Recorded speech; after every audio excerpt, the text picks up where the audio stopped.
Hello guys, এই ভিডিওতে আমরা দেখব দুটি লোক জঙ্গলের মধ্যে মাটি কেটে কি অসাধারণ একটি সুইমিং পুল তৈরি করে। সত্যিকার অর্থে তাদের দুইজনকে অনেক পরিশ্রম করতে হয়েছিল এবং অনেক সময় লেগেছিল এটি করতে। দেখুন, এই দুইজন লোক কাজ শুরু করে দিয়েছে জঙ্গলের মাঝখানে। অনেক কষ্ট করে পরিশ্রম করে গর্ত করছে। অনেক দিন সময় লেগেছিল এটি করার জন্য। দেখুন ভিতরে কত সুন্দর কারুকাজ করছে, আবার বসার চেয়ারও বানাচ্ছে, উপরে শেড দেওয়া হচ্ছে,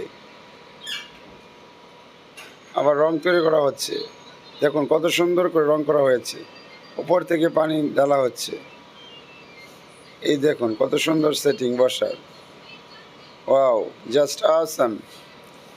এখন পানি ঢুকিয়ে দেওয়া হলো, দেখুন কত সুন্দর করে চমৎকার করে সাঁতার কাটছে। গোসল করা শেষে এবার তো খাওয়া দাওয়া হয়ে যাক।